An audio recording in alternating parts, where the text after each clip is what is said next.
Last night, I stumbled across a viral post claiming a man once enslaved became a war hero, stole a Confederate ship, freed 16 people, and later bought the mansion where he had once been considered property.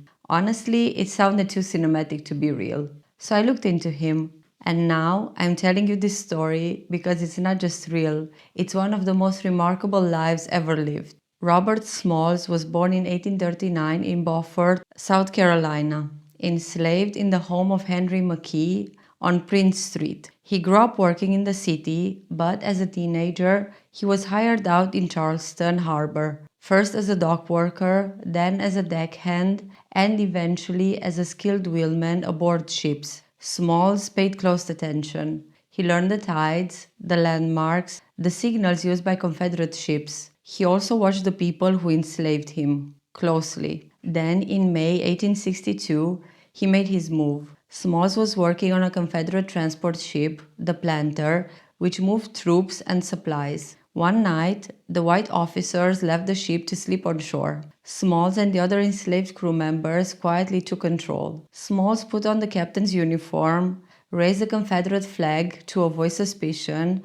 and steered the ship through multiple checkpoints, perfectly mimicking the signals the real captain would have used. He passed the final Confederate fort and headed straight for the Union blockade. When he approached, he lowered the rebel flag and raised the white bedsheet. He wasn't alone. Smalls had brought his wife, children, and 12 other enslaved people with him, 16 people in total. They were free now. And he hadn't just escaped. He delivered a Confederate warship loaded with artillery straight into the Union hands. It was a military and propaganda coup. Smalls became an instant hero in the North. He met President Lincoln, he gave speeches, he pushed for the enlistment of black soldiers in the Union Army. He served as a pilot for the Navy throughout the rest of the war, returning to the Planter in service of the very side he had handed it to.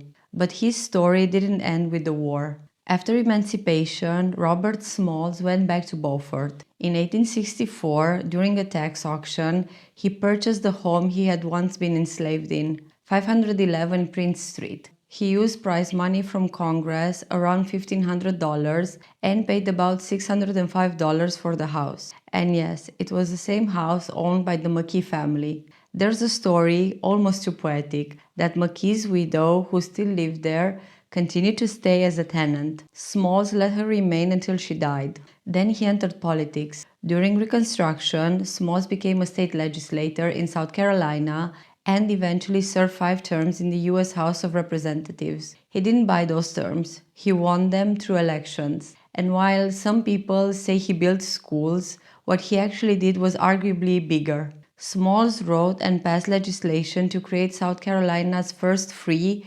compulsory public school system. He believed education was key to protecting freedom. Robert Smalls didn't just escape. He led, he governed, he reshaped his state. And in a time when Black Americans were still seen as second-class citizens, or worse, he stood in Congress as proof that they weren't. He died in 1915. Today, the house of Prince Street still stands, and the ship he stole is long gone, but the story of how he took it and what he did with the rest of his life is still echoing. If you've got a weird or powerful midnight question on your mind, drop it in the comments. You might meet another ghost of genius next time. I'm Mari, and this is Midnight Question.